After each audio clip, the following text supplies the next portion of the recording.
ആ പേടിയുണ്ടായിരുന്നു. എന്റെ ഒരു മായ. ചേച്ചിയുടെ പശു ആയിരുന്നല്ലേ? അതെ. മായ എന്ന് പറഞ്ഞ ചേച്ചിയാണ്. ഇപ്പോൾ എങ്ങനെയാ നിങ്ങളവിടെ രാത്രി ഒരുമിച്ച് തന്നെയായിരുന്നു അല്ലേ? ആ, ഞങ്ങൾ 3 പേരും ഒരുമിച്ചായിരുന്നു. ആനയൊക്കെ ചുറ്റും ഉണ്ടായിരുന്നു? ആന ചുറ്റും ഉണ്ടായിരുന്നു. എന്താ ഇന്നലെ സംഭവിച്ചത്? ഞങ്ങള് പശുവിനെ നോക്കി പോയതാണ്. ആനേനെ കണ്ട് മാറിയതാ. നിങ്ങൾ സ്ഥിരം പോണ വഴിയായിരുന്നു, വഴി തെറ്റിപ്പോയോ? ഇല്ല, ഞങ്ങള് സ്ഥിരം പോണ വഴിയൊക്കെ അറിയായിരുന്നു. പക്ഷെ ചേച്ചിക്ക് ആനേനെ കണ്ടപ്പോ മാറി നടന്നതാ. അപ്പൊ വഴി മാറിപ്പോയി. നിങ്ങൾക്ക് ചേച്ചിയുടെ കൂടെ തന്നെ നിങ്ങൾ നിൽക്കുവായിരുന്നു? ചേച്ചിയുടെ കൂടെ തന്നെയായിരുന്നു. നിൽക്കുവായിരുന്നു. രാത്രി മൊത്തം പാർക്കറ്റിന് വെള്ളമായിരുന്നു? ആണോ? ആന താഴെ ഉണ്ടായിരുന്നു? എങ്ങനെയായിരുന്നു ആന ആ സമയത്തൊക്കെ ഉണ്ടായിരുന്നു? ആന ഉണ്ടായിരുന്നു. ആന ഒടിക്കലും ബഹളം ഒച്ചപ്പാടുമായിരുന്നു. ഇപ്പൊ അത്ര അകത്തേക്ക് പോയില്ലേ? ഒത്തിരി അകത്തേക്ക് പോയി. ഈ പശുക്കൾ വന്ന വിവരം നിങ്ങൾ അറിഞ്ഞായിരുന്നോ? തിരിച്ചു വന്ന വിവരം? കൊച്ചു വിളിച്ചു പറഞ്ഞു.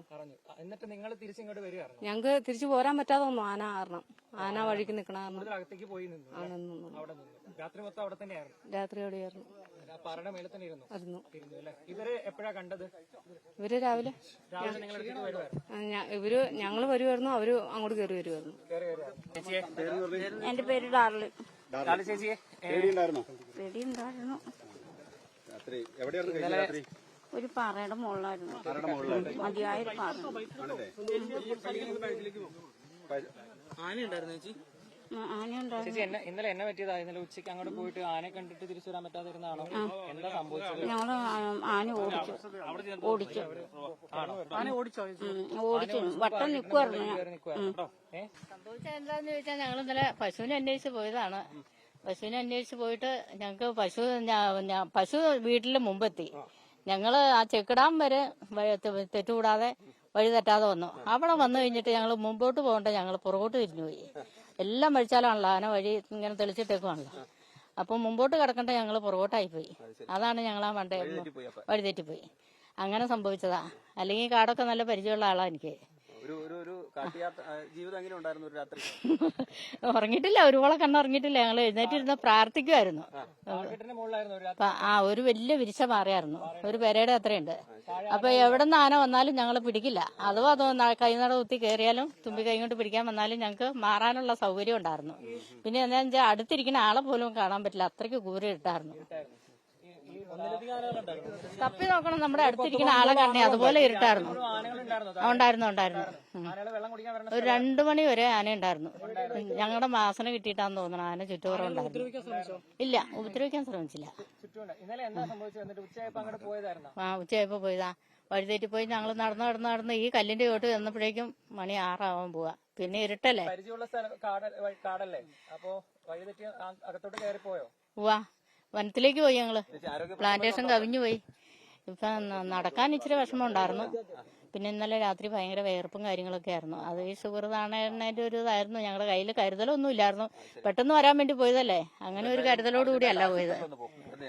ഞങ്ങള് ചെല്ലുമ്പോ ഞങ്ങള് രാത്രി അവിടെ 2 മണിയോട് ഞങ്ങൾ ഇവിടെ ലൊക്കേഷനിൽ അവിടെ എത്തി.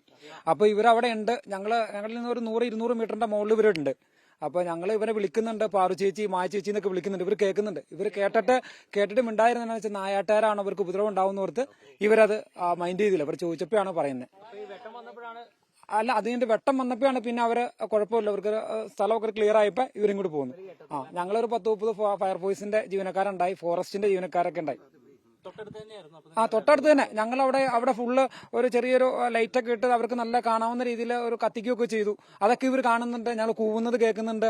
ഞങ്ങളൊരു ഗുണ്ടൊക്കെ പൊട്ടിച്ചു. അതൊക്കെ വ്യക്തമായിട്ട് ഇവർ കേൾക്കുന്നുണ്ട്. പക്ഷെ അതൊക്കെ അവർ പറയാന്ന് വെച്ചാൽ ഇവർക്കൊരു ഭയം ഉണ്ടായി. ആരാണ്, കാടിന്റെ അകത്താലോ. അപ്പൊ അങ്ങനെ ഒരു പേടി കൊണ്ട് ഇവര് അതിനെ പ്രതികരിച്ചില്ല. ഇപ്പോഴാണ് അതിന്റെ സത്യാവസ്ഥ അറിയുന്നത്. തൊട്ടടുത്ത് ഞങ്ങളവിടെ ഒരു 4 മണിക്കൂർ സ്പെൻഡ് ചെയ്തു.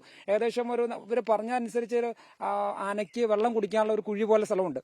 അവിടെയാന്ന് പറഞ്ഞത്. ആ റേഡിയസിൽ ഞങ്ങൾ ഒരു 1/2 കിലോമീറ്റർ റേഡിയസിൽ ഇങ്ങനെ ചുറ്റി നടക്കുമായിരുന്നു. ലാസ്റ്റ് ഞങ്ങൾ ഒരു പാറയുടെ അവിടെ, സാധാരണ ഇങ്ങനെ പോകുന്നവരൊക്കെ ഒരു പാറയുടെ അവിടെ ലൊക്കേറ്റ് ചെയ്താണ് ഇരിക്കാറ്. അത് പ്രകാരം ഞങ്ങൾ ഇവരെയും ആ ഭാഗത്തുണ്ടാവും വിചാരിച്ച് അവിടെ തന്നെ ഞങ്ങൾ ലൊക്കേറ്റ് ചെയ്ത് നിന്നു. ഇവർ കൂവുന്നു. ഇവർ പക്ഷേ പ്രതികരിക്കുന്നില്ല, ഈ കാരണം കൊണ്ട് മാത്രം.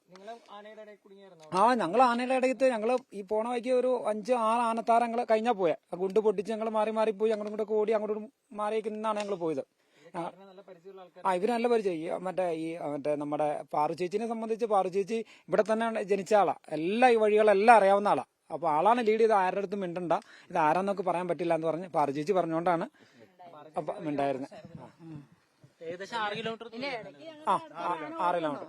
ഓടി വന്നു കഴിഞ്ഞപ്പോ ഞങ്ങളൊരു വലിയ മരമായിരുന്നു. ആ മരത്തിന് മറിഞ്ഞ് ഞങ്ങൾ 3 പേരും മിണ്ടരുന്ന് ഞാൻ ഇങ്ങനെ കൈകൊണ്ട് കാണിച്ചു. മിണ്ടരുന്ന്. എന്നിട്ട് ആന പോയി കഴിഞ്ഞതിന് ശേഷം ഞങ്ങൾ അവിടെ നിന്ന് പോന്നെ. അവർക്ക് പേടിയുണ്ടായിരുന്നു. അവർക്ക് അത് ഞങ്ങൾ 3 പേരും ഇച്ചിരി പേടിച്ചോട്ടോ, ഉള്ളത് പറയണല്ലോ. അന്നേരം ഒന്ന് നടങ്ങി, അല്ലാതെ പിന്നെ കാര്യമായിട്ട് പേടിച്ചില്ല. ആന പോയി കഴിയുമ്പോൾ തിരിച്ചു പോകാൻ വിശ്വാസം ഉണ്ടായിരുന്നു. ഈ ഫോറസ്റ്റുകാരൊക്കെ എത്തും അന്വേഷിക്കാനുള്ള അങ്ങനെ ഇനിയിപ്പൊ വീട്ടിൽ എന്താ പ്രതികരണമൊന്നും അറിയില്ലല്ലോ, ആരൊക്കെ എന്തൊക്കെയാ ഒന്നും അറിയില്ലല്ലോ എന്നുള്ള ഇതുണ്ടായിരുന്നു. ആ ഒരു ഷുഗർ പേഷ്യന്റ് ആണ്, എല്ലാവർക്കും ബുദ്ധിമുട്ടുള്ള ആളാണ്. നാട്ടുകാർ മൊത്തം പുറത്ത് അങ്ങനെ ഒരു പ്രയാസങ്ങളൊക്കെ ഉണ്ടായി. ആശ്വാസമായില്ലേ?